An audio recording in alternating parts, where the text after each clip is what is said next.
This is huge for the Toronto Maple Leafs as they come out on the second night of a back-to-back, knowing the Florida Panthers lost the chance to extend their division lead to 3 points. They come out, they do it in a very impressive win against not a great Anaheim Ducks team, but a team that is gritty and a little bit pesky. The Leafs take care of business. It was scary there for a little bit. But Darius, the Leafs now, are, for the first time in what seems like ages, are positioned well above 3 points, technically a 2-game lead above both the Tampa Bay Lightning and Florida. Montreal did the Leafs a favor tonight. The Leafs could have clinched if Montreal lost, but I think all of us, even though they haven't technically clinched yet, we would all prefer a Habs win the night, which they took care of business. And again, they play, I believe, again tomorrow. But regardless, fantastic game for the Leafs. Joseph Wall going back in there. Tons to go over.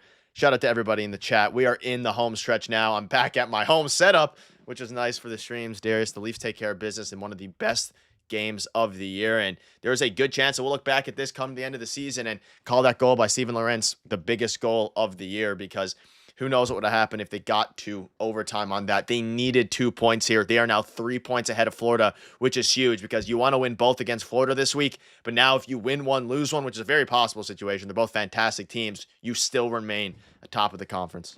Yeah, they're looking good, and they took care of business this weekend. Obviously, you would have liked to have that extra point against San Jose, but the fact that they got a point out of that game, considering they were down by 2 with a minute left, not so bad if you want to look at it that way. But they have a pretty nice lead right now. Obviously, it's not 1 point. It was looking kind of scary over the weekend, like heading into Saturday, and obviously, heading into the game against the LA Kings, they only lost 4 times, now 5 times on home ice this entire season. So Leafs playing good. Steven Lorentz has been absolutely clutch this year. 4 of his 7 goals on the entire year are game-winning goals, including tonight. So he's been clutch this year.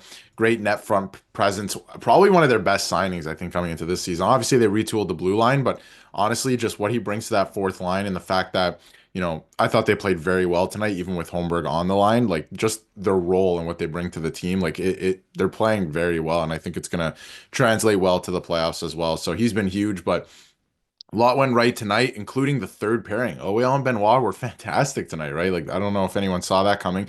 I was calling for Benoit to be scratched, right? Maybe not like long term, but maybe for this game. And he had one of it, he bounced back with one of his best performances of maybe the year, and it was against his former team, right? So he played really well tonight. So I'm excited to see what they do on Wednesday. And heading into Wednesday against Florida, Florida plays on Tuesday night. So Florida's coming into the game in Toronto on the second half of a back-to-back, and they play the Montreal Canadiens again, who just beat them today. Yeah, so it's gonna be interesting to watch that game as well, because that has huge implications on the Eastern Conference playoffs as well. If the Montreal Canadiens win again, they might actually make the playoffs at this point. But if they beat the Florida Panthers again, the Leafs are looking pretty good. They just have to watch out for Tampa, who they also play heading down the stretch here in the season. So Leafs really hold their own like fate in their hands here. Like, they have a great opportunity in front of them, especially being 3 points up. Yeah, so yeah, for clarity, the Leafs did not clinch tonight. I know there were some Yeah. talks about it in the chat.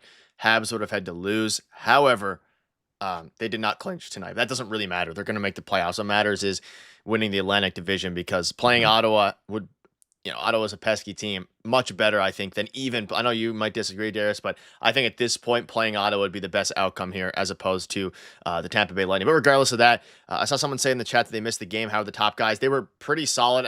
Keep in mind, a goal was taken away from Matthew Nyes off a great play from Austin Matthews. Probably was high sticking, and even if it wasn't, I don't think the Leafs deserved the goal last night. I think that was probably high sticking. That wasn't called. So regardless, it was a very, very good game for the Leafs. Yeah, some people would prefer Tampa. I'm on the side of preferring Ottawa. That being said, I mean, you can make an argument for Tampa. Whatever team they play, I don't want to risk. You want to have home ice advantage, and you want to get first in the conference. So it's going to be a very interesting one. And yeah, we can dive into the game a little bit. Obviously, Steven Lorentz at the tip goal that won them the game. That was a difference maker. Mitch Marner with the amazing breakaway goal. Max Domi is finally coming into his own here.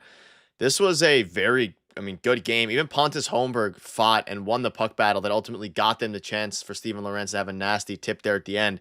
There's a good chance of what we're seeing tonight in this game is the game one lineup in the playoffs. I think that's the way that things are trending right now, with the way that third line is, or fourth line and third line are working, even though Scott Laughton had an iffy game, almost had a goal there. He did have an assist, which was good. I think he played fine overall. And I don't know. I think this is a good chance that this is the game one lineup. I don't know if Robo is going to factor back in here. I think the team has just been playing a more complete game with him out there and less penalties for sure. It's going to be this lineup minus Holmberg, and then you'll have Calle Jarnkrok move down and Pacioretty in on the Yeah, third line. that's Yeah, true. that's basically what it's going to be, I think. And it's nothing against Robertson, but he didn't offer much last playoffs when he did get into the lineup. He almost scored, right? And I think game seven, maybe it was game five. But, he had one good scoring chance. He didn't offer anything else. He's been playing better this year. Like he's offering up more physicality. He has some snarl to his game a little bit more this year, right?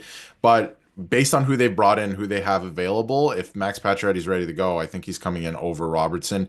And then Yarncroke has been great, honestly. Like a lot of people are like, "Oh, he's not scoring." This is not that I see on Twitter or X, whatever we're calling it now. But I think he's been great in his role, honestly, since coming back from a pretty significant injury. So I think he's going to be in the lineup over Holmberg, and especially because of the handedness thing. And I think it's Pacioretty on the third line, but it's going to be interesting. And in terms of the playoff matchup, I think the best one for the Leafs, I still think this personally, and I know a lot of people think this as well, is Tampa. I think they have the best possible scenarios to play Tampa. I think they match up the best against them. I think ever since they beat them in 2023, they've had their number the entire time. Obviously, they've lost games to them, but I think for the most part, they've dominated them in the regular season. So, and they figured them out in that playoff series, and obviously they're same coach, same goalie, all of that. So, I'd imagine they maybe not beat them handily, but I think they'd be better off playing Tampa. That being said, I think the best possible outcome in terms of entertainment is the Leafs and Ottawa. Like that is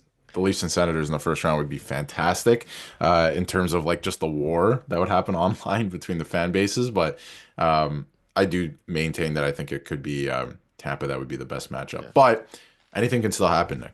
Yeah, and obviously, if the Leafs do play Ottawa, that means that Florida and Tampa and most will be playing each other, which is a positive for the Leafs as well because they're.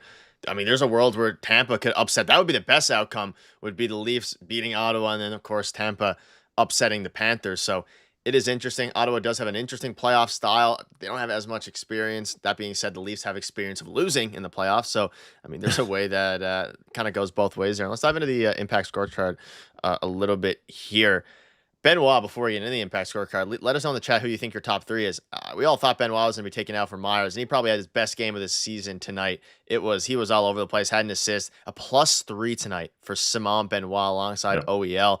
The pairings were in a bit of a blender. We saw Brandon Carlo. I mean, I don't even know if his name was said in the second half of this game, but I think he still had an okay game nonetheless. He had 5 blocked shots, a good defensive play like in the first period. So it's going to be interesting. And I preface that because Brandon Carlo is at the bottom of the impact scorecard. Darius, I'm curious to say this is a very weird impact scorecard. You have OEL, Benoit, and Steven Lorentz manning the top. You have Scott Lawton towards the bottom, Max Domi towards the middle, with Brandon Carlo at the bottom. I don't think Brandon Carlo necessarily played bad. He had 5 block shots, and I thought he had a fine game. But it is what it is on that end. It's a weird impact scorecard tonight. Weird one. The names at the top are odd, I guess you could put it. But, we were talking about how this morning that last pairing needed either, if they were going to get into a game together tonight, like if they weren't going to change the lineup, they needed a big game. And they did exactly that. So I'm glad to see that. And OEL, I think, has been like sneaky good all season, honestly. Like he's had some stinkers, but honestly, like he's been really good this season. And I really liked him as an acquisition last summer for Bradshaw Living. But Carlo, tough game tonight. I think he's been good ever since he came over from Yeah, a I think it trade. was These fine. games happen. Like you mentioned, you don't know if you heard his name called. Like, I think that's a good thing sometimes. Like, I remember TJ Brody. That was the kind of thing with him when he was first, signed. And I think that was a good thing because of the role that he plays. So, again, maybe not the greatest game from him, but he's playing with Morgan Riley. Morgan Riley's not having a great season, and I think that he's going to bounce back anyway. I'm not worried about that yet because he's been very good since he came over. Right? I have no complaints about Brandon Carlo. So the rest of it was a weird game. It was a tighter game than it should have been, I think, too. But at the end of the day, I think a lot of that falls, and we haven't mentioned it yet, on the officiating tonight. Yeah, refs are Absolutely bad. horrific. Has bad. Absolutely horrible. I mean, 2 nights in a row, honestly. Like we watched the game yesterday together, and it wasn't great. Like it was pretty like they let it get out of hand. There was way too many like 4-on-3 power plays and stuff like that. But tonight was just awful, like one-sided, like Yeah. so obvious. But anyway, Happy they it won. happens. Yeah. Miss interference call, miss hooking call.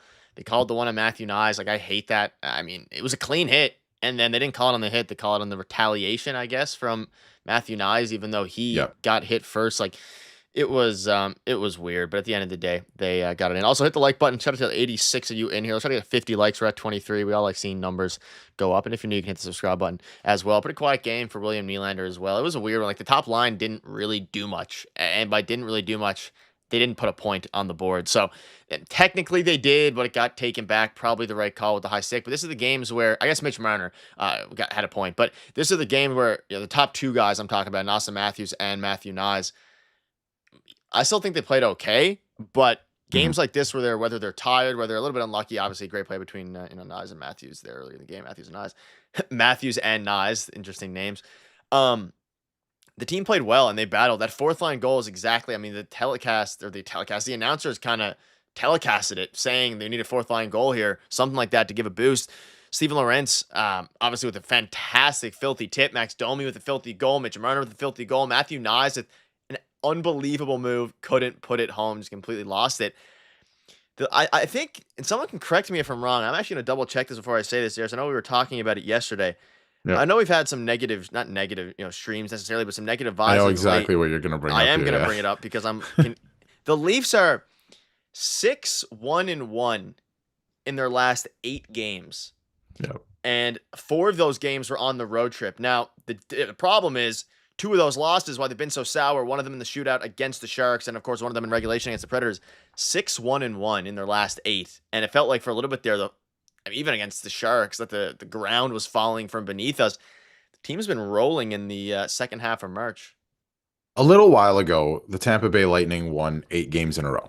And they came out of nowhere because it was like, okay, Tampa's going to finish third, and that's just the way it is. Now they've come out of nowhere, and it looks like they could even take first, right? They're right there with the Leafs in Florida. And the reason they got there is because they won 8 games in a row. Now, the Leafs, like you just mentioned, their last 8 are 6-1-1. And the reason these streams have been negative for the last little while, and I feel like the mood in the fan base has been negative, is because those 2 losses came against 2 of the worst teams in the entire Yeah. league. It should have been an 8-0 run. That is the reason. And again, we can talk about should haves until we're, blue in the face, all of that, right? But if you want to be an elite team, beat Nashville, which you were, right? Like in that game, there was no reason to lose that game, and beat San Jose, right? Just do it. Just come into those games like the regular games. Don't overthink it and get the win because you're supposed to be an elite team. So I look at teams like Tampa, Florida, like they go on these runs. They can put like 6 wins together, 7 wins together in a row, right? And the Leafs. And again, I'm not trying to make this into a negative thing. I'm just saying this is why I think the mood in the fan base right now, maybe not necessarily after tonight, but the last little while has been like that. It's because of who you are losing to and the way you're losing, right? So they've been good though. Otherwise, I mean, like another solid win tonight, right? And we can't nitpick things. They won. Oh, they only won 3-2. A win is a win. It doesn't matter in the playoffs, right? And your goalie might steal you a win. Stolarz stole you a win last night. I would argue, right? Like he played great, and you got some timely goals, and that's just the way it is, and that's how the playoffs work as well. So I'm not necessarily too worried or upset about anything right now, but I think that that's the reason. I think because I think at this point in time with the team that the Leafs have, if you do want to be an elite team, you should win those games. You should be able to string like 8 wins together because there's other teams in your division doing it. What's up, Shane? Yeah, I mean, makes sense. I'm on a bit of a different side of it, but it's an interesting one. I think you just lose games in hockey sometimes, and I think that's what it is. I mean, the Leafs sort of would have beat the Sure. Sharks if Wall didn't have one of the worst games we've ever seen. The Predator one was a little bit bad, but you look at the schedule they beat. Like they beat the Avalanche, the Rangers, and the Kings in that stretch. So it is interesting. I'm being the more optimistic approach. I do think they Mhm. should win those games, but again, if you come in and you tell me 6-1-1, I mean, I'm taking that all the time. And let's not forget, it's not like you mentioned, of course, there is streaks, especially with Tampa Bay lately. Florida has not been playing good hockey. As much as we, portray them to be a very scary team, which they are in the playoffs, Marchand's back. They barely beat Utah. They lost to Yeah. Montreal today. They've been losing games. Now, Tampa, they've been on a bit of a roll, but like, I don't know. Like, I feel like, especially Florida lately, they haven't been playing good at all No, they have. They've been playing okay. Like they're for not their playing to the standard. level that they for their standard. Yeah, exactly. And they're missing Matthew Kachuk. They're missing Aaron Ekblad, right? Like 2 of your best players. Marchand just came into the lineup the other night. We watched that game, and he was a big factor in that game as well. So that's something to look at going forward. But Tampa is probably one of the hotter teams in the Atlantic Yeah. right now. Like they're playing some really good hockey as of late, and they beat Utah. Utah came into the second night of a back-to-back and almost beat the Florida Panthers. The night before, they played Tampa and lost 8-0, right? Like, not great. So they haven't been playing great, but Wednesday's going to be a great test, right? You have a couple days off here if you're the Leafs, and Florida does not. As Jim comes in with the five, gifted to Noah, Johan, Nay, Thank you, Lisa, Jim. and Magic Mudkips. If you got a membership, make sure to thank Jim. Jim, you're an absolute legend. Shane, welcome back to the stream as well. Yeah, I mean, it's going to be an absolute battle. Ultimately, none of this matters until the playoffs, but I would say the Leafs would rather get first in the Atlantic and just go from there than, risk playing Florida, whoever ends up being. Right. Because if you win the Atlantic like we're all hoping for, you're not going to play Tampa Bay, right? In all likelihood, at least. Like, it's not going to happen. So I'm personally hoping they play Ottawa. Could age poorly. I see a lot of people in chat. Could age poorly. I just think they're going to win that series. But also, you think about it from the other side in the long run here. The Leafs need to win more than one round anyway. And if they can't beat Ottawa, they weren't going to go far. And then you have, of course, Ottawa and or Tampa Bay and Florida playing each other in the first round. I could say, if Florida keeps, again, they're going to have Matthew Tkachuk back, all these different things. Ekblad's going to come back game 4, I believe it is, or game 3 or 4. Yeah. So that's going to be interesting. They haven't been with their guys. It sets up well, I think, just winning the Atlantic. And then if you can take care of business against, of course, against Ottawa, then you'll be in pretty good shape. We have a couple call-ins here. I'm going to get the first one in, Jim. We'll get you in second. I don't recognize the number off of the top of my head, but we're going to figure it out. And I'm going to mute up just to make sure. All right, welcome to the call-in. I don't recognize this number. Who's calling in today?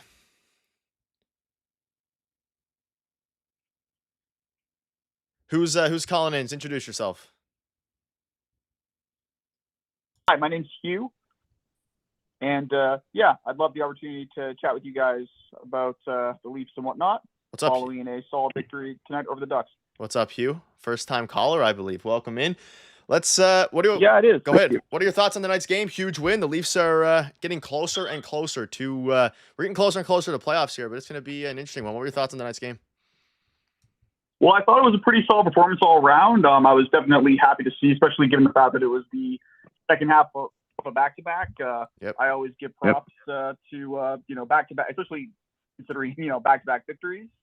The way they did, I thought it wasn't flawless to say the least. There were obviously some anxious moments there. I thought the Ducks played pretty well. They obviously outshot us, and they didn't look like a bottom half of the league team, to be honest. They looked pretty eager and determined.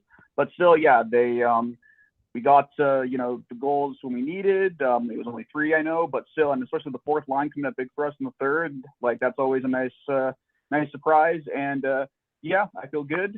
And I think Leaf fans as a whole, Leaf Nation should feel pretty hunky dory right now. Yeah, Anaheim was also, I think they're first in the league in comeback wins. I think they showed that in the third period. Yeah, said like 8 times this season. They recently did that to the Rangers, I know, which pretty astonishing. Although you don't know what to expect with the Rangers this year. They've been quite the enigma, I think. But anyways, we're talking about the Leafs, not the Rangers. So but there's a couple things I wouldn't mind touching on briefly. Go for it. Watching the stream. Yeah, thank you. Watching your stream, I like the points you guys make, and I know you guys actually touched on directly about playing Ottawa versus playing Tampa. Yep. But I have to say, like, I know this is stating the obvious, but we've lost all 3 meetings against Ottawa this season. We've won all 3 meetings against Tampa. Obviously, we beat them in 2023 in the playoffs. The one playoff victory for this core. Are you guys sure you prefer Ottawa? I'll preface before Darius goes in. Darius wants Tampa. I want Ottawa. So maybe my take will be bad, but Darius, I'll let you go in. I want Tampa because the last time that they played them in the playoffs, and I've said it a couple of times on stream, the last couple of streams, but the last time they played them in the playoffs, they had their number. Tampa's 2 wins. You could argue that Tampa outplayed them at times, but the Leafs had a definite game plan. They knew what they were doing. Shots from the point, excuse me. Try to get deflection, stuff like that. They exposed Tampa's defensive structure and goaltending. They did, and they won the series because of that. And then you could see what happened when they played Florida, who they didn't match up well against, right? So That was the last time they played in the playoffs, and ever since then, they've had their number. Like especially this year too, I think, dominated them, honestly. Like Tampa did not look dangerous at all against the Leafs so far this year. So I feel pretty confident playing the Tampa Bay Lightning because it's the same coaching staff. No It's the same Stamkos. personnel to a degree. There's no Stamkos. Yes, you have Gensel, right, who is dangerous, but for the most part, it's the same kind of personnel on the team and goaltender, right? So I feel like you kind of know what's going on there. You can scout a little bit better. With Ottawa, they never played in the playoffs. You don't know what they look like in the playoffs. They have a couple players like Kachuk that I think could be very dangerous in the playoffs.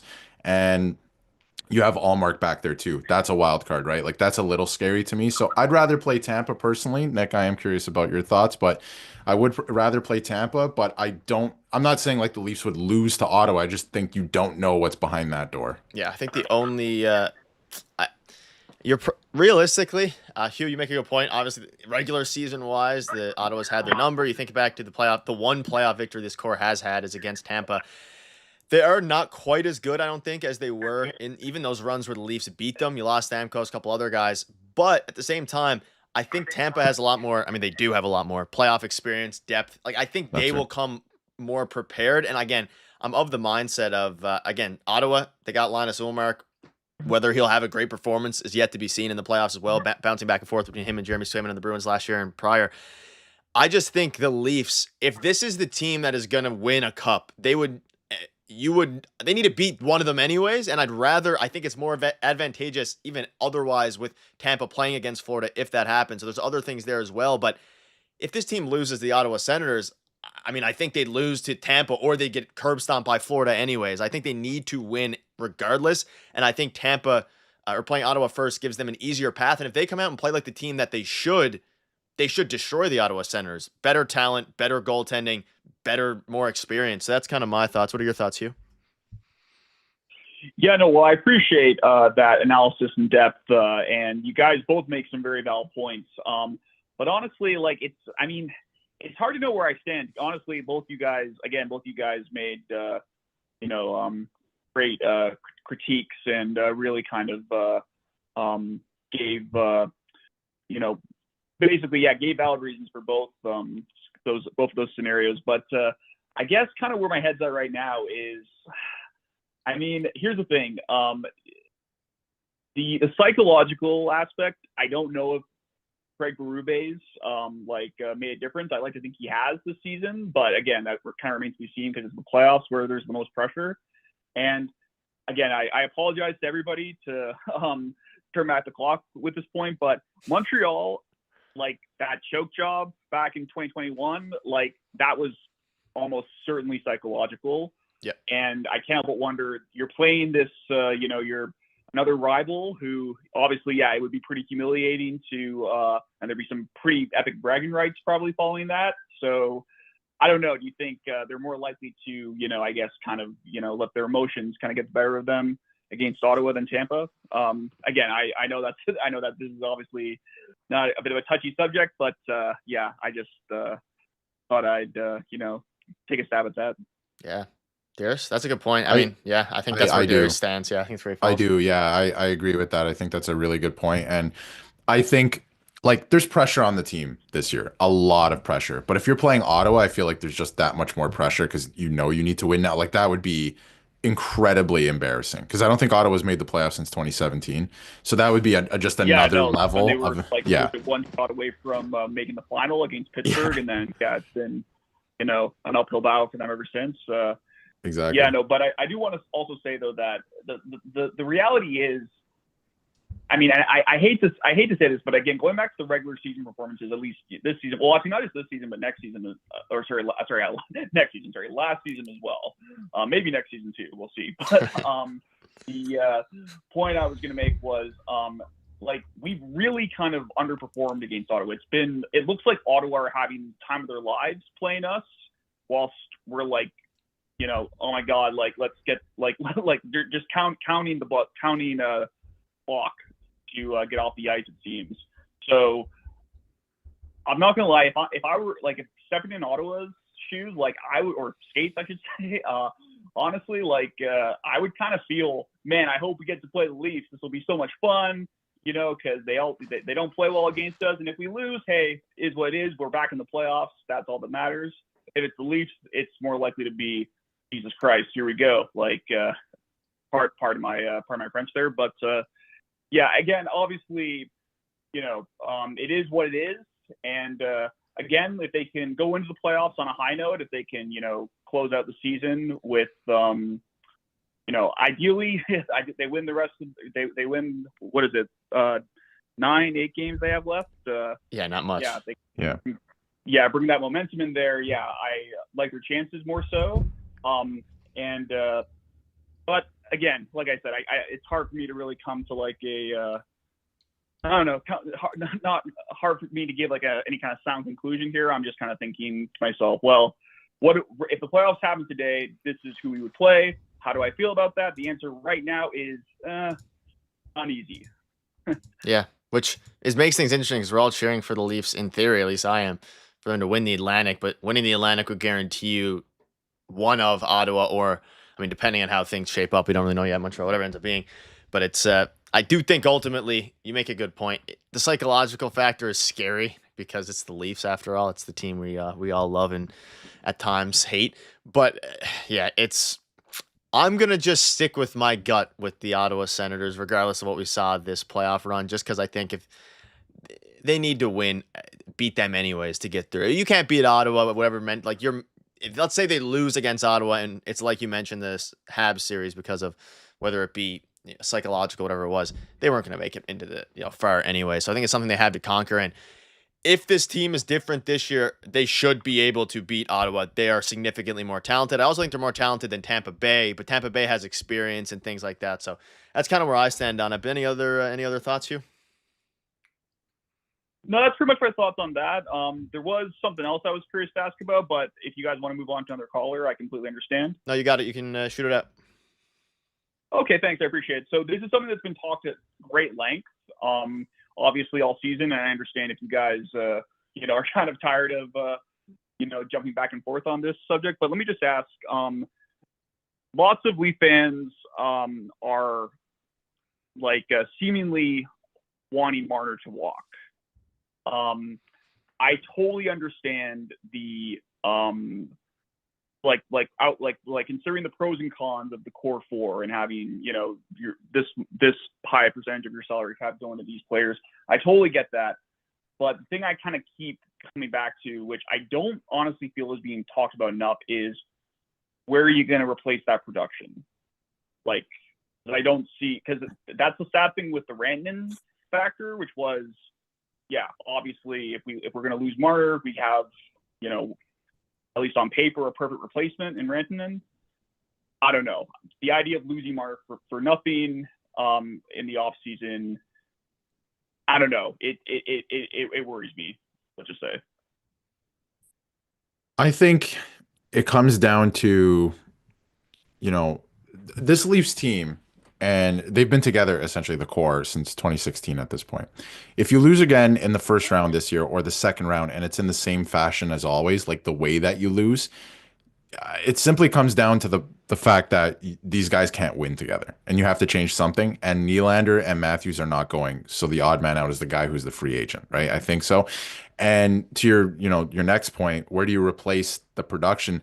You go out and you try to sign Sam Bennett, or maybe you use some of the money on another defenseman like Aaron Ekblad, or you go out and find somebody, because Marner's putting up a lot of these points because, yes, he is a skilled player, but he's also in these positions, right? If they go out and get another high-end player, and they're not going to fit, like, you're never going to replace Marner. Like, he's a great player. I think I saw today he's third in the NHL on assists, right? Like, he's a borderline elite player. He is an elite player in this league, right? He plays in all situations. So you're never going to replace him one-to-one. But I think that with the salary cap that you'll have, or the salary you'll have left over, you can go get a couple guys that'll round out the lineup and maybe make them a better team, if that makes sense. But that production, you'll never replace it in that way. But I feel like other guys are going to step up and kind of, try and close that gap a little bit. That's just the way it's going to be. But, if they take a step back in goal scoring next year, if it means that they go further in the playoffs because they're a better constructed, built team, I think Leaf fans would take that at this point, because it's the same thing over and over and over again. I would absolutely take that like every day of the week. And again, I hope you're right. That definitely would be. I mean, again, that might be for the best if we do lose Mitch Marner. I will admit that I'm a little bit. I have my biases because I'll be honest. I remember. I mean, it feels like it feels like forever ago, but it also feels like yesterday when I was, cheering the Leafs on in desperate kind of like fashion, hoping that they somehow might squeak into the playoffs. Now it's been obviously, playoffs for how many consecutive seasons? Since 8 years. I think an NHL record, right? Something like that. I don't know about record, but they're the longest active streak. Correct. Yeah, and I'm if I'm being honest, like I would still I take that over missing potentially missing the playoffs any day of the week. Like I mean I guess my point though is that I still enjoy the regular season. Yeah, of course it has its ups and downs, its highs and lows. But the last thing I'd want is for us to focus on the playoffs and think, okay, how do we win the playoffs? And like, well, you have to win the regular season before you can get to the playoffs. Now, I'm not suggesting that if Marner walks, the Leafs are no longer going to be a playoff team. Absolutely not. But at the same time, I do think to myself, well, you say that this team can't win with this core if they lose the playoffs, which I respect. I don't disagree with. But at the same time, I kind of think to myself, well, how can you win in the regular season and win the playoffs? And again, like you were saying, like there's there's no magic bullet here. We have to obviously just see where it goes. No. At the same time, right now, part of me kind of wants them to find a way to keep Marner and Tavares. I mean, I'm a huge Tavares fan personally.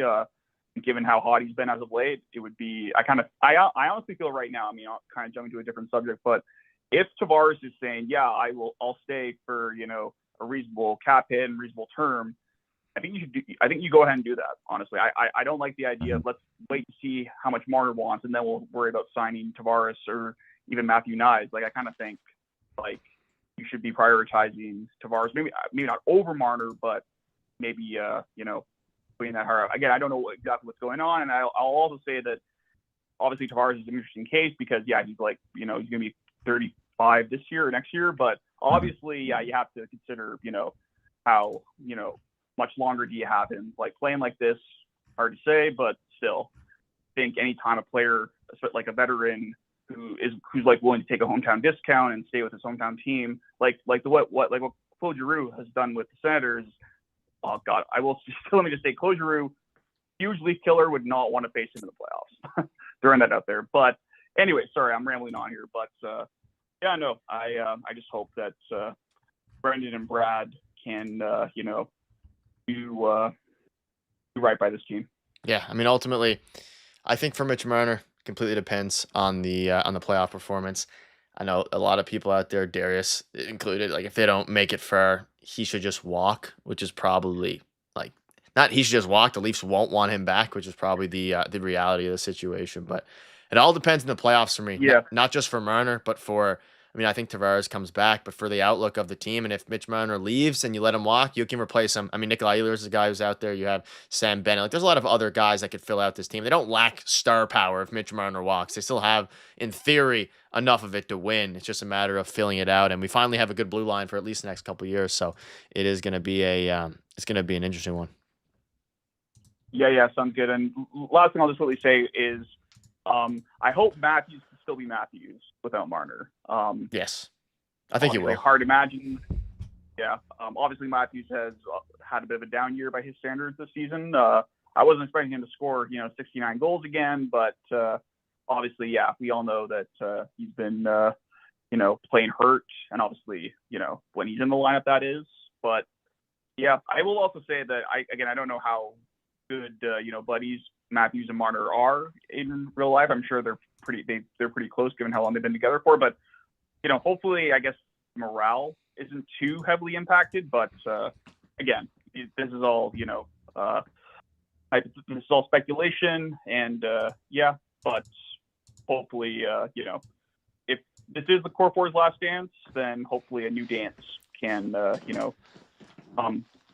follow on pretty fast. And we are almost there. We are just a couple weeks away. Hugh, welcome in again, first time caller. Thank you. It was a fantastic call, and hopefully we'll hear from you guys soon. Really...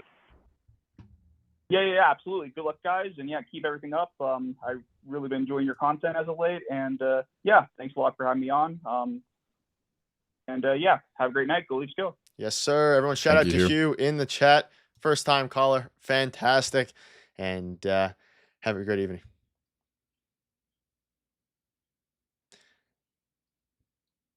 Shout out to Hugh. Everybody give Hugh some love in the chat. We love first time callers, and some really good points as well. Absolutely growing the community a little bit. Especially with always. Yeah, it was a great call. Shout out Hugh. All right. He made some good points. The Mitch Marner stuff, I'm getting PTSD talking about him leaving already. It's scary. It's back to last season. Back to last off season. Same thing. I feel like every game in the playoffs that they lose is going to be that conversation. I'm just preparing myself for it, but I feel like every single one that they lose, because they're going to lose games. PTSD even if they go far, they're going to lose. There's going to be losses. I feel like it's going to be a conversation. But while we were on the phone there with you, and great first call. Thank you, Hugh, for calling in. If you listen to this after, please call in again. We appreciate everybody. What's up, Prophet? But and welcome to the chat, Prophet. I did see that while we were on call. But I pulled up the lineups for Tampa and Ottawa, and I have to say, in terms of the personnel, I mean, Tampa is much stronger. Right? If you just look at the lineup up and down. And they're deeper up the middle than the Leafs, I think, because the Leafs have Max Domi playing third line center right now, and Tampa has Yanni Gourde, right? But I still think the Leafs are a better team, and they have their number. I mean, Bjorkstrand and Gourde up the middle on the third line is great, but Goncalves and Bjorkstrand, always have trouble with that name, do not scare me at all. At all. Right? I think the Leafs are much deeper beyond the first two lines. And then even then, the Leafs have a great team. I think Leaf fans sometimes underrate the team. But when you look at Ottawa too, I mean, they're very deep up the middle as well. And then the rest of the team, not as skilled as the Leafs. The Leafs would match up much better against this team, I think. But then there's also Allmark. You don't know what this team is about. You've lost to this team a lot in the regular season. They haven't made the playoffs in a while, so you don't know exactly what they look like in the playoffs. So I do think Ottawa is probably a little bit weaker in that way, but you know what you have in Tampa if you're the Leafs in terms of scouting, the way you've played them, you know how to beat that team. So I feel like there might be a better matchup, but we'll see it. Right now it's looking like Ottawa, and I think it's going to be exciting either way. So we'll see. Yeah, it's going to be it's a good point. We'll probably have a stream before the playoffs, a preview type stream for whoever the matchup is. Yeah, I know, Nick. Every Leafs game Darius has went to in person, they've lost this year, and I think every Jays game as well. And the Jays are 2-2 on the year, and they are 0-2 with me and Darius in attendance, mainly me. That is correct. I get a lot more mad at the losses than Darius did, and it's the way that it goes. Trip was great though, Prophet. Thanks for asking. Let's bring in the man, the myth, the legend, Jim. Welcome in. Leafs win. Vibes are good. We're almost through the vibes now. We're almost at the playoffs. It's crazy how it's. I remember the first stream of the year with against the Habs, all these different things. Jim, before I hand it over to you, Robert came in with the 10. If I was not such a Leaf fan, I would have laughed at the empty net. Everybody was, I think, trying hard. Looked like a bunch of beer leaguers. Only could happen to the Leafs. Thank God it didn't cost them. Robert, thank you very much for the 10. Welcome to the stream. Welcome back to the stream. Thank you, Robert. Your support's unbelievable. Very good point. It was. I was just holding my breath the whole time. Jim, welcome in. Hope you're doing well, and the Leafs win. Nick, Darius, hope you guys are doing well tonight. It's a great night, Jim. I'm happy. Great night. Thank you, Good. Jim. Glad to hear it. Yeah, guys, I haven't got a lot tonight, so I'm just going to go over some things real quick. But Joseph Wall tonight, I thought he looked fantastic. There was a couple of the goals. I don't think there was much he could do about it, but I think he looked steady. He looked positionally strong. And I think the team looked really good around him. I've noticed that the Leafs just look better defensively. I realize that they're not playing the highest grade of competition in the last couple of games, but maybe not tonight, but in the previous game, LA's no slouch. They're a solid team. And I think last night's game, I think that really kind of looked like like more like a playoff kind of type mentality in the sense that it was very tight checking line, was a lot of line matching going on. And again, like I think the Leafs defensively looked much, much better. I was interested to see though that I just I just noticed that the Leafs have not been hitting as much lately. So I wanted to take a look at some of the dive into some of the Leaf hitting numbers and just comparatively to previous years, right? And I was surprised to hear this, guys. But so I'm just going to ask you two right now. So if you were just to tell me 1, 2, 3, who do you guys think are the 1, 2, and 3 hitters on the Toronto Maple Leafs? Benoit. Go ahead, Nick. Go ahead. Oh, this is a tough one. I'm gonna throw Benoit in there. Man, you're putting me on the spot. Yeah. I am putting you on the spot. I'll tell you this right now, Nick. It's you hit it right off. I'll save you from this right now. Number 1, you're right, is Benoit. Yeah. But number 2 is I think it's no, it's not. I would go with Austin Matthews and Bobby McMahon. That's a valiant thought, but and that's what I would have thought. Not so much Austin, but I would have thought for sure maybe McCabe would be up there, something like that. Yeah. No. So number 1 is Benoit. Number 2 is Lorenz. So Benoit with 187 so far. Lorenz with 181. But the one that shocked me was number 3, guys. Give us a hint. Matthew Nye. Sorry, I already said it. Yeah, Matthew Nye. I said it too. I mouthed it on the stream. I'm taking it. Yeah, 170 for Matthew Nye, right? And so that's where I think we've talked about it before, where I think the Leafs and this version of the Leafs, especially with how they're being coached, if that physicality breeds success with the way they are defensively.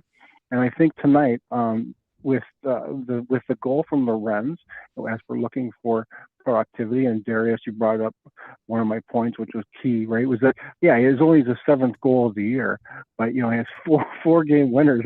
That's pretty good percentage, right? That's and really good.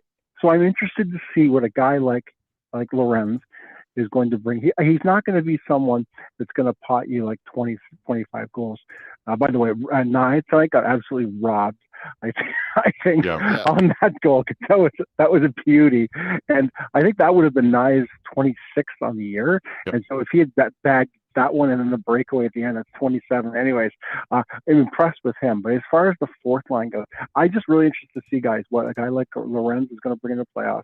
When things tighten up, and the physicality, which I know I'm a big fan of. I get the feeling Darius is definitely a big fan of that. Nick, I'm not so sure if you're a big fan of that, but when the physicality increases, I know that I think Lorenz is going to be a guy that really steps up. And then we're on the precipice of possibly having Pacioretty returning, and I know there's mixed comments, and I've read a lot of people talking about the folly of his potential return. But I'll just ask those people to say this. When it comes to Pacioretty, think about the time after he came back when he was injured. Remember the first 2.5, 3 months when he came in, and it was absolutely impactful. Every time he was on the ice, people had to be aware that he was on the ice because he was a freight train coming through you. And he did have some success in terms of goal scoring. So if we can have that version of a healthy, motivated Pacioretty returning on the 3rd, Lorenz on the 4th, driving that line, which, by the way, I think that 4th line, this is arguably, not outside of the goal tonight, arguably the most effective I've seen them look all year. Mm-hmm. I just want to know your guys' thoughts on that, because our secondary scoring has always been an issue. Yep. And I think if we can get the 3rd and 4th lines chipping in, man, does it take a lot of pressure off that 1st and 2nd line, which are obviously going to get the majority of attention.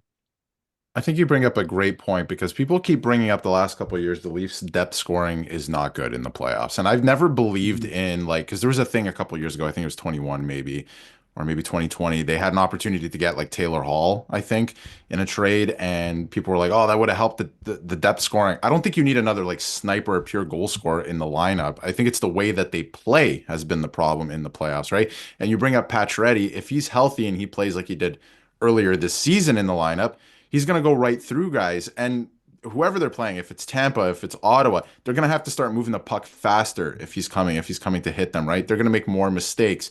Other guys on that line, assuming he's playing on the third line, like Domi, who's been playing better lately, whoever's on the other wing, because they're still experimenting with stuff at this point, I think, but to a degree at least. But whoever's on the other wing, can get the puck, maybe make something happen. Then Pacioretty's going to drive the net, right? Like it's the way that they've been playing, I think, in the playoffs the last couple of years that's been the problem, not necessarily having another pure goal scorer in the lineup. And I think Pacioretty's going to add that. And one other thing I wanted to say too that you brought up, a lot of the guys on the Leafs, the top hitters are in the like 170 range this year. I just want to say how impressive it is that Sherwood on the Vancouver Canucks has over 300 this year. Like that's wow. absolutely insane that you brought that up, because I haven't really paid attention to the hitting, because I'll look at that come playoff time. And I feel like they calculate hitting differently in the playoffs anyway for some reason. But I just wanted to bring that up too. But I think it's the way they've been playing. And I think Pacioretty's going to add something that Robertson, and listen, Robertson could see time in the playoffs too. But maybe if there's an injury and those happen, like McMahon didn't even play last year, right? So we'll see what happens. But I think Pacioretty's going to add another layer of, what they've needed the last couple of years, if he's healthy and he can do what he was doing earlier.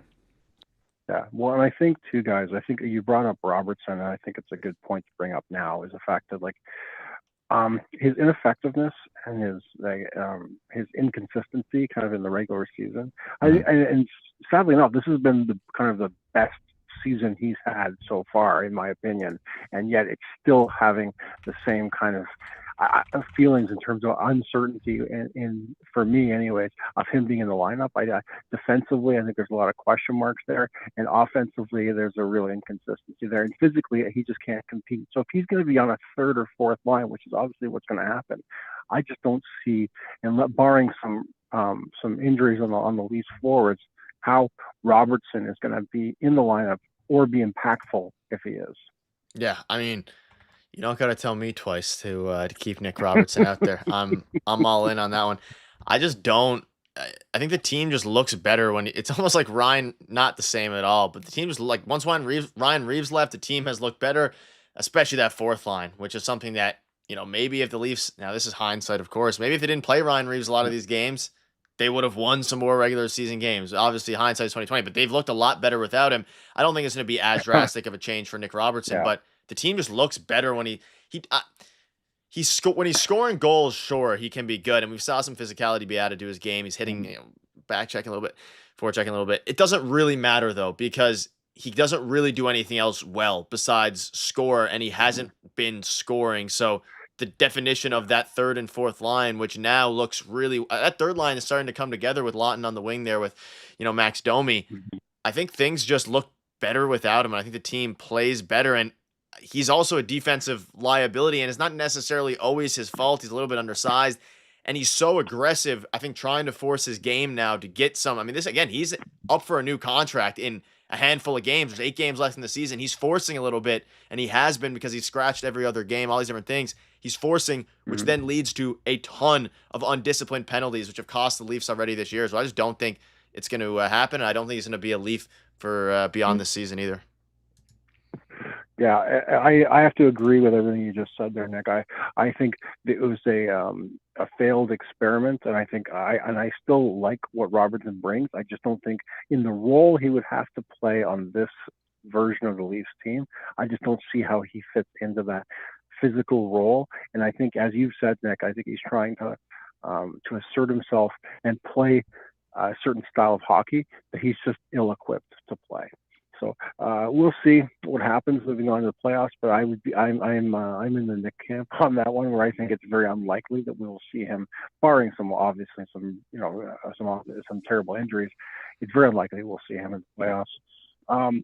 Guys, I just have one more thing here for me, and that's just about. I just want to get your thoughts on the coaches' challenges, which have been that have been coming up definitely in the last few games. It's something that I have some strong opinions on. I just find that if you're going to have it interrupts the flow of the game. Okay, so sometimes it's for a minute, sometimes it's for like 4 or 5 minutes. And so for me, as someone that really just enjoys the flow of the game, I want to keep things moving. And I know the idea is they want to get things right. But just like in baseball where they wanted to have like a digital strike zone, like I don't see how getting it right warrants slowing down the entire game. So for me, like I find like you look at the high stick from tonight versus the high stick from last night. Well, they last night high stick was allowed after review, and tonight's wasn't. Where I think in reality, from my view anyway, it should have been the opposite. So if the point is that we're going to get things right by having a video review, then get it right. But in terms of offsides by inches, I just don't see value in what it brings. And what concerns me, guys, is I would ask people to bring it back to 1999, from the Stanley Cup playoffs, where it was you had Buffalo and Dallas were playing in the final, and during that year they had the crease violation. It was the whole thing. So if there's ever anyone had even like a foot in the crease, regardless of whether you're interfering with the goalie or the play, and there was a goal scored, it was called off. Period. So and then in the Stanley Cup final, then that's exactly what happened. So they had we had a player. They had Brett Hull was in the paint, and yet that goal was not called off, and then there was a Stanley Cup awarded when it probably shouldn't have been. That's my concern with these stupid coaches' challenges, is that we're going to have that be in the playoffs, and then we're going to be waiting to find out to let the Toronto let us know who actually won the cup. So I don't know, guys. For me, it's just I'm not a big fan of it.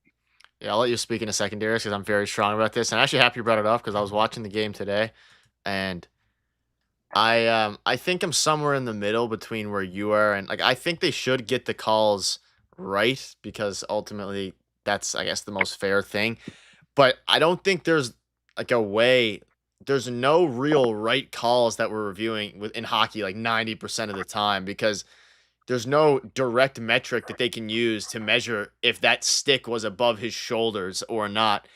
Not to mention the fact nothing drives me more crazy than a high stick that happens like a minute and a half earlier and then canceling a goal that really had minimal effect on the play a minute and a half later. Like, I understand, but an offside's a little different. I agree. I don't like offsides by inches either. I think that should, like, offside 2 minutes or a minute and a half prior in a power play that leads to a no goal. Right. But especially, at least with offside, you can kind of have usually an objective stance. These high sticking calls, I can guarantee you the reviewers, wherever they are, have no idea for sure whether it's high sticking or not, and they just are going based on what looks more like. Tonight, it probably was a high stick based off the angle from the back, but then you look at the angle from the front and it looked like it was right at his shoulders. The call on the ice was not high sticking.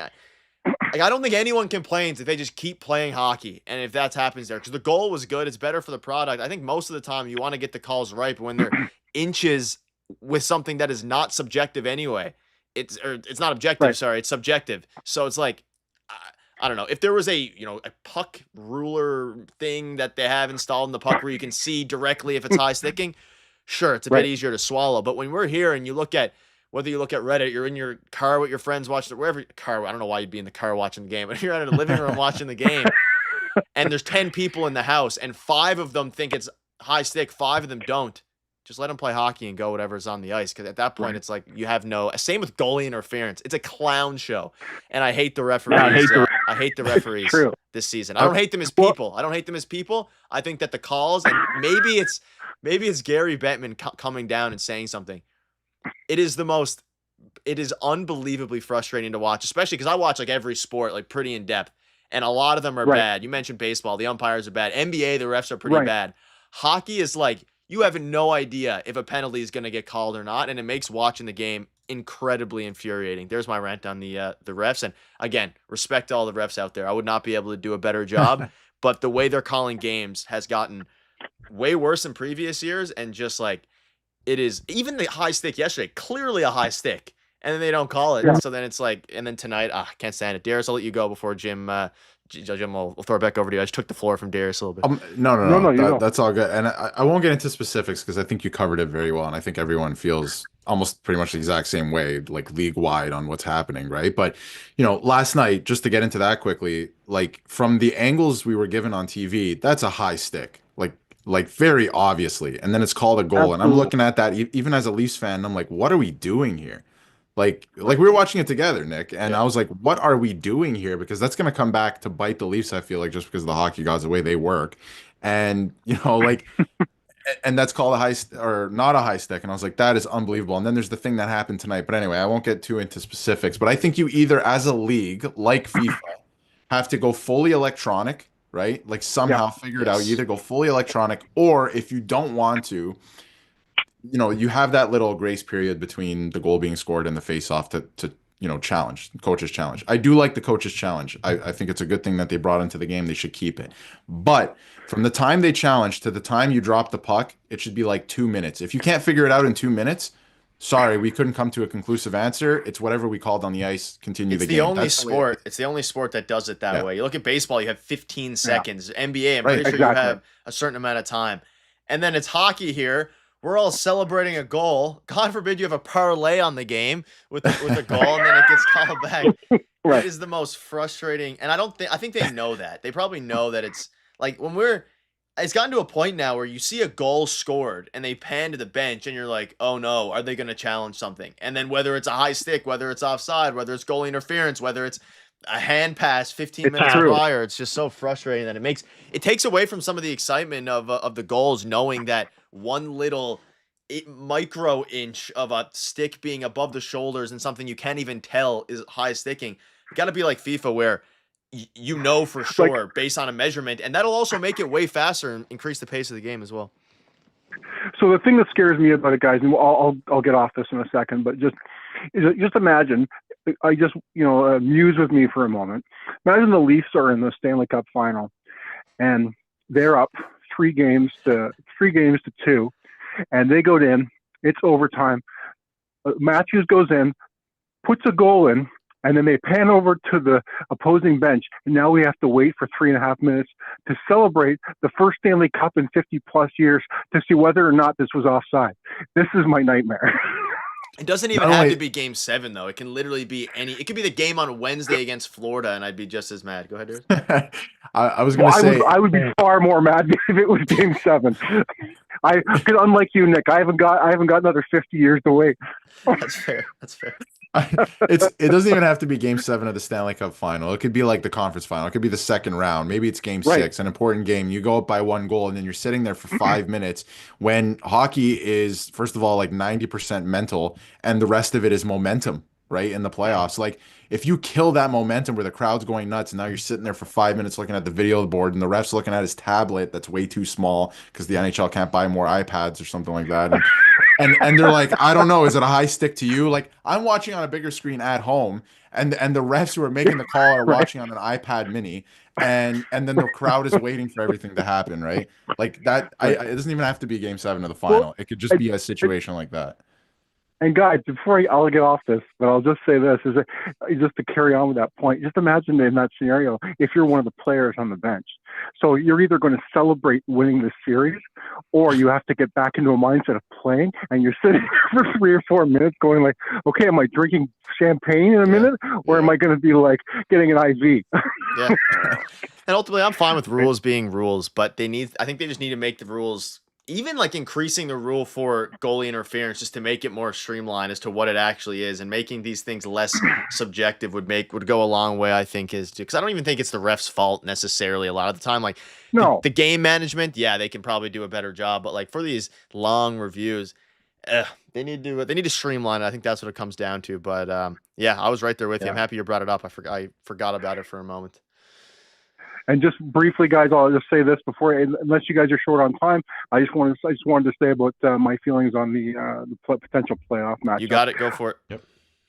I'm really looking forward to, and I may regret this. And this might be the Jim version of "We Want Florida," but I'm very much looking forward to a potential Toronto-Ottawa matchup. Me too. And I just feel that, and not because I believe that we're better matched against them. I'm just from a pure entertainment point of view. That is exactly the kind of rivalry that they've been trying to build for years. And because of my personal history, and I have lots of buddies that are Ottawa Senator fans, oh my God, I would very much like to see that matchup. And it's high risk, high reward. Personally, because if they win, then I have gloating for years. But if they lose, oh god, that's going to be embarrassing. I mean, that's it. It's completely selfish. I really want to see Toronto shove it down Ottawa's throat. It would be really fun to watch. Like entertainment value, that would be the series, right? I keep saying Tampa because of the matchup, but if you're playing Ottawa, the entertainment value is there league wide. Like everyone's like, this is going to be a crazy matchup, and it's going to be the first time in 20 years where one team has 7 home games in the playoffs. So it'd be fun to watch for the Leafs, right? Where they get home ice advantage for all 7 games. So that maybe that would work in the Leafs' favor as well, or maybe not because they were horrible in the playoffs at home for the last couple of years. So. Well. And to see Kachuk, I think Kachuk would be an absolute menace in the playoffs. Yeah, absolutely. So I should probably be more scared of that than I am, but I'm more intrigued than I am fearful at this point. Guys, that's it for me. Unless you have anything else. Good to go. Hopefully, you'll be in the stream. Electric game Wednesday. Playoff Absolutely. atmosphere. Oh, well, one more thing, guys. Just the next 4 games, I believe, are going to be the make or break of whether or not we're going to win the Atlantic. Yep. So the next 4 games are, I believe, in that time we play Florida twice, Tampa Bay once, and I think it's Columbus on Saturday. Yeah. Yeah. It is. So, right. So if we can somehow gain. Oh God! In my dream world, we're getting all 8 of those points. If we can get 6 of those points, I think we're pretty secure moving forward. But I'm not a mathematician, guys. But anyways, that's it for me, guys. Great as always. Love the stream, and I'm glad you're both back. Yes, sir. Well, we will. We'll talk to you guys if I don't see you before. We'll talk to you on Wednesday. Yes, sir, Jim. Good. We will see you on Wednesday. Have a fantastic evening and a couple days to relax before the big, terrifying, scary games coming up here. But have a great night. You too, guys. Bye-bye. Take care. Shout out to Jim for the fantastic call and get me fired up about the referees. Is the game at home on Wednesday, or is it the Bash at the beach? They're home. Maple Leafs are home Wednesday. Also, an interesting thing before we wrap up. They play the Sabres and Red Wings to end the season, so that could be a couple interesting points there. That should be 4 points. Yeah. In theory, it should be. And you play the Hurricanes on the 13th. You have a back-to-back with the Canadians and the Hurricanes on the 12th and 13th. It's going to be a crazy... You have 2... The Leafs have 2 back-to-backs right now in the next month of April. April's just around the corner. Let's get our quick 3 stars in before we wrap up. I'm on 3 hours of sleep because my flight this morning was at 5, so I am... I feel like I'm running. That's why my rant was so fierce. I was so fierce about the refs. All right, Darius, start with your 3 stars here. Or your third star. No room for the refs tonight. Third star tonight is going to be Simone Benoit. He had a terrible game, I thought, last night. A couple bad games after a couple really, really good games where I was like, whoa, okay. And he followed it up with a good performance tonight, so I'm glad. Yes, it was against his former team, so I want to see what he does Wednesday against Florida, but he's going to be my third star. I thought he played really well. My third star of tonight is going to be Mitch Marner. Very solid game overall from him. Honorable mention to, of course, Joseph Woll. I think he had a fine game. We didn't even talk about Woll that much tonight. Stolarz is the 1A goalie. Game. I think Stolarz is going to be the guy. He's going to be playing against Florida as well. Stolarz, you have to assume, but I'm going to give it to Mitch Marner. Fantastic game from him.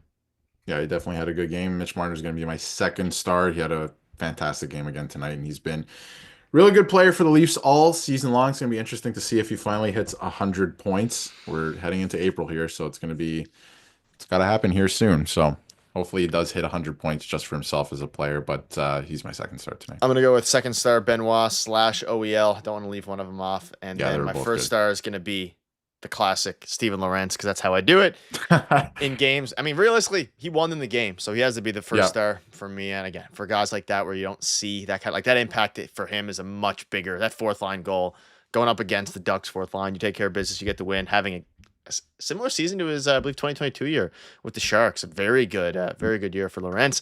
He's the first star of the night for me. And true, Jim, all aboard the Benoit train. It's a crazy experience with him.